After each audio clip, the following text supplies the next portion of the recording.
that will go unmentioned, this only can be explained, it can only be explained by some sort of front office machinations. Like the coaching staff Mina is totally right about.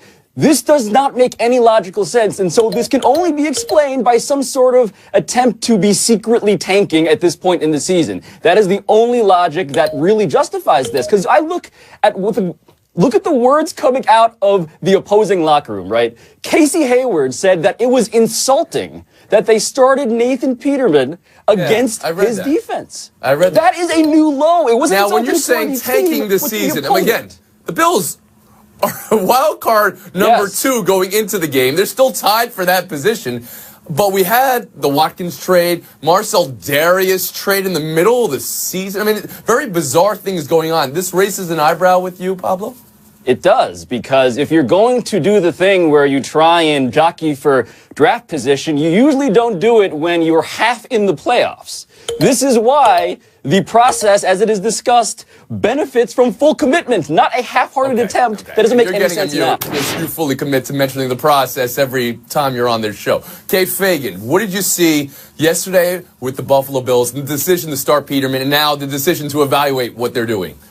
Well, there's the biggest disconnect that I can remember, at least in recent memory, between a player personnel decision and the logic that applies to it. I mean, this is like the equivalent of usually like a CYO team. Somebody's like, why is that person playing? You're like, oh, that's the coach's son. Like, this is how drastic that difference is, that you can't actually even say that there's a certain amount of logic that you could bring to it, because they weren't 2-7. They were 5-4. They were going to play a team that was 3-6. They were very much in the playoff hunt, and they just cost themselves a win that could be very necessary if you consider the Buffalo Bills, and it's pretty hard to consider them at this point, considering the drama that it has to be going on within that locker room and that front office. That was a huge potential game that they needed. Destroy the rest of the season?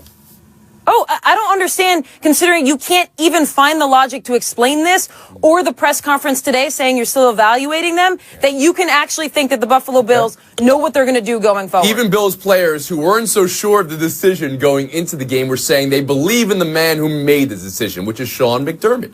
So when you hear that, you see it play out, but you still go back to that, Jackie Mack. Do you think this Bills season is lost on this one decision?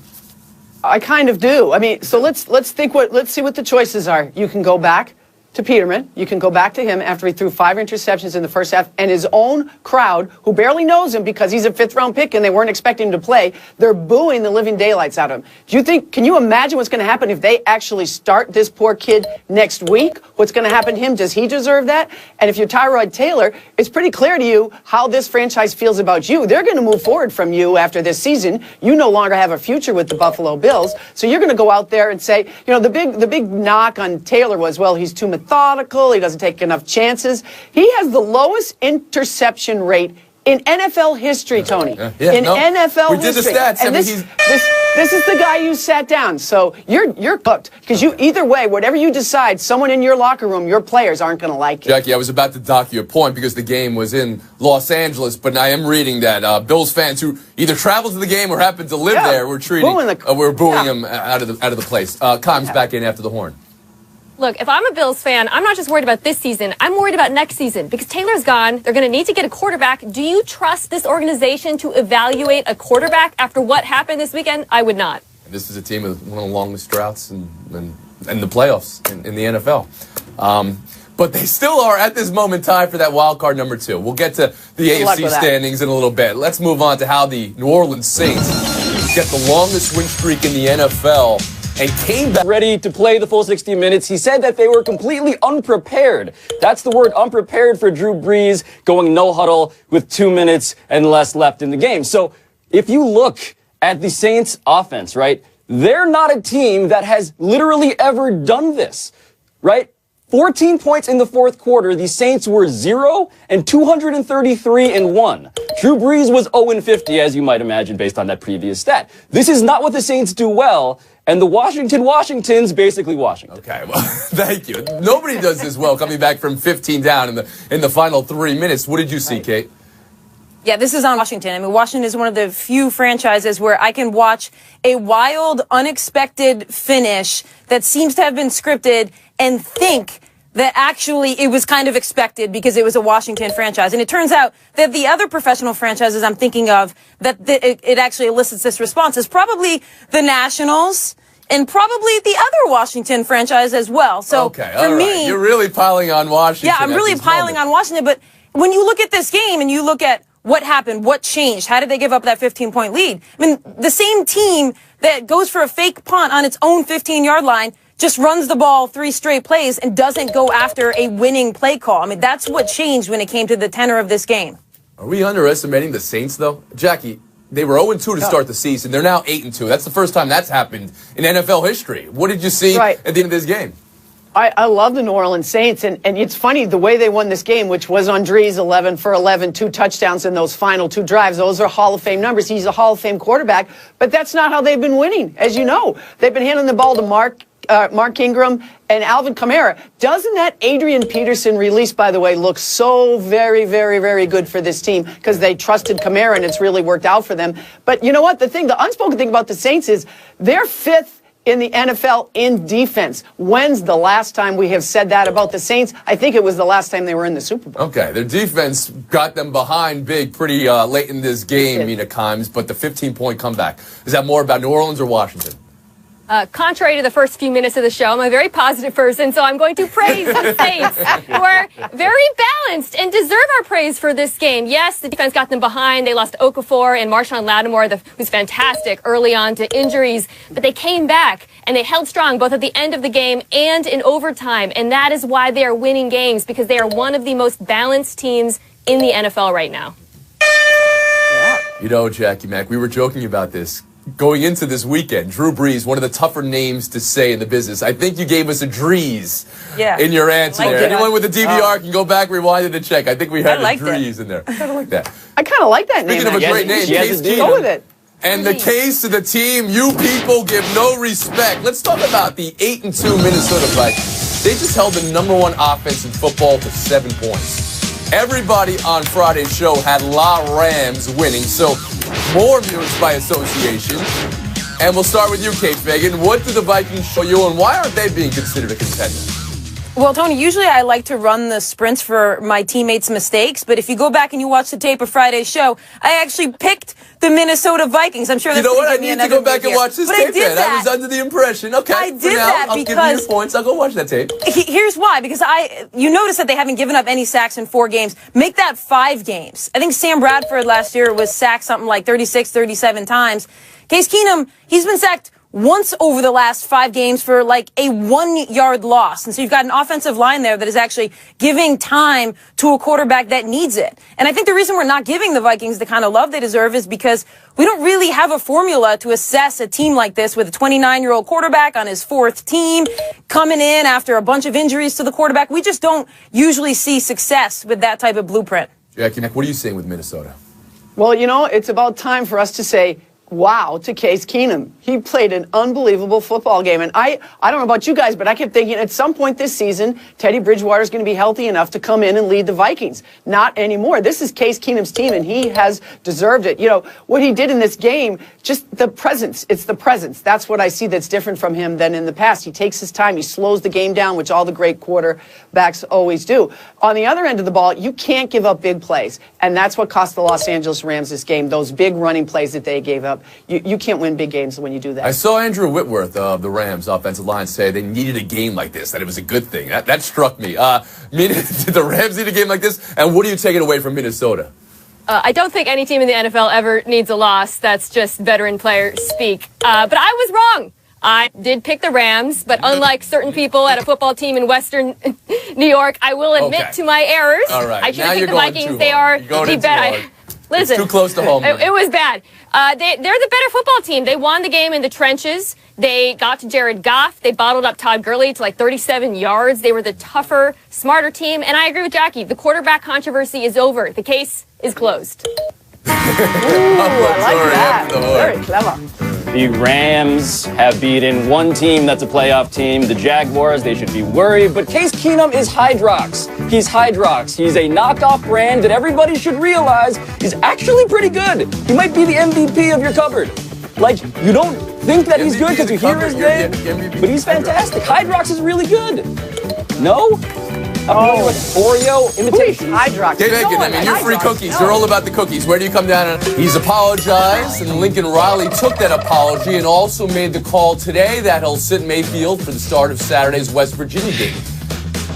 Coach got emotional at his press conference, was speechless for 33 seconds. Mina, buy or sell? I am selling this story. Look, he's going to sit him for like one series. It's an important game, and it's barely a big issue. In a few months before the draft, we're going to talk about these prospects and their red flags. We're going to talk about domestic violence and drugs. Are we going to talk about Baker Mayfield bofaing someone on the sidelines? The only thing now I know why they didn't want to shake his hand, because we know where those hands have been. Ugh. Pablo Torre? As an infraction, this ranks somewhere between stomping on the center of Ohio State's field and Sam Cassell doing his celebration, which is to say that I am not at all scandalized. And I will point out, by the way, that Baker Mayfield's red flag was this resisting arrest, public intoxication deal, which he was not suspended for, by the way. No suspension from any game for that. So, just for context. So what do you think of the suspension, or I should say the benching for the start of the game? We don't really know what part of the game it's going to be, but benching for the start of the game. Pablo. It feels like it's really weird posturing about a thing that really didn't offend very many people in reality. Dave Aiken?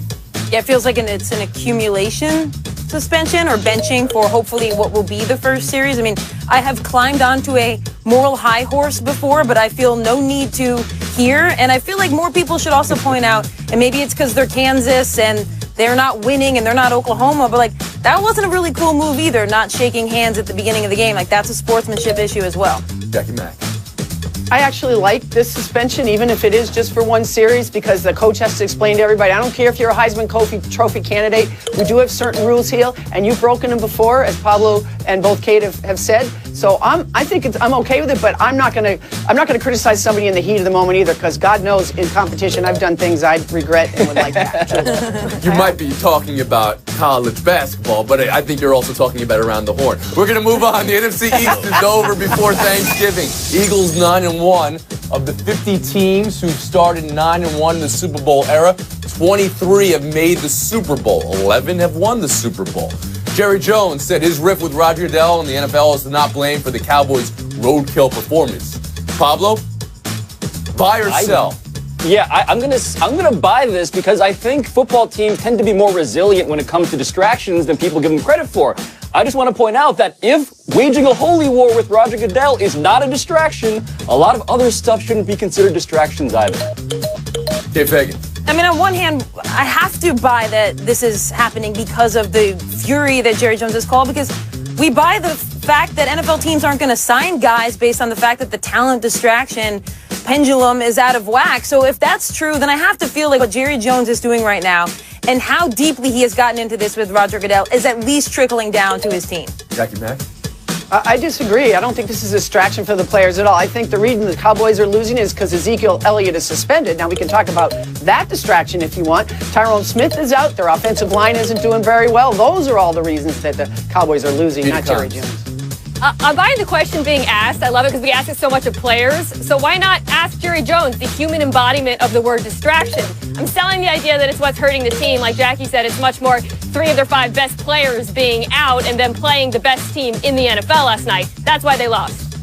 Buy or sell 3. How bad is the AFC guy? The I-4 vomited Buffalo Bills still tied for a wild card spot. The Chiefs, who looked like a 1 seed 4 weeks ago, lost to the Giants. The score was 12-9. If you were watching Red Zone, you saw none of this game. Pablo, this is your account. Kate, this is your account. Who wants it first? Pablo, it's yours. What's gone so wrong with KC? That's my quarterback. That is my quarterback. Alex Smith, man, is still my quarterback. The Chiefs are going to make the playoffs. You would be insane to start Mahomes right now, so this is a blip, but that's my quarterback, man. Kate Fagan. This is kind of morphing into more than a blip. I mean, the Giants gave up some like 80-plus points their last 2 games at home. They haven't even won a game at home until this game yesterday, and the Chiefs go in there and they're running trick plays and they're going back to not knowing what they're doing on offense. Jackie Mack. Pablo, my dear, this is not Alex Smith, man. This is Alex Smith, man. He was atrocious in this game. They've lost 4 of their last 5 games and scored under 20 points 3 times. When they were winning all those games, they were averaging like 420 yards a game. your man's in trouble, my friend. Many times. The Chiefs are who we thought they were at the beginning of the season, a mediocre offense who lost their best player on defense, Eric Berry. Now they're playing like it, and yet they're still going to make it to the playoffs because that conference is a dumpster fire. Ooh, look at those scores. Usually 26 and 22 is enough to get you into the showdown. Not for Mina and Pablo today. Catching a bolt here. Like the Bills. Catching a bolt. Fagan, McMullen. Showdown in 2 minutes. For UCLA, because now I think Rosen is out the door too. Well, I think Rosen was out the door anyway, but the reason they do it now is they try to hire Chip Kelly, who was really great with quarterbacks, and they try to convince Josh Rosen to stay. Mm-hmm. As long as it's not Jeff Fisher. Did anybody see that report today? I think it came from St. Louis radio that Jeff Fisher, internal discussions that UCLA was, I don't know how you go 7-9 in college. That's the perfect place for him. We'll move on. Pistons, T-Wolves, 6 seconds to go. Jimmy Butler on the line, getting tired. Reggie Jackson, Johnson cause a ruckus, delay the third attempt. And Butler misses. Minnie loses, Detroit wins. Fair or foul to step in right before a free throw, Jackie? I hate to say it, but it is fair. I love Jimmy Butler's desk there, but then you got to back it up by making the free throw. But this is why so many people think Reggie Jackson is a punk. But it is fair. It is. No, it's totally fair. I mean, Jimmy Butler, he's shooting 88% from the line. He's got to shoot in front of 20,000 people and people waving things. And now he's actually distracted by Reggie Jackson stepping into the lane. Come on. Don't even give me that look. I'm with you guys. I've seen LeBron do this to Gilbert Arenas in a playoff series against the Wizards, and that's how the Cavs closed out that series. Showdown 3, more implosive. The Georgia Dome or the Falcons in the Super Bowl, Kate? Well, it's absolutely the Dome because at least that was a controlled implosion as opposed to what happened in the Super Bowl, right? That was just out of control.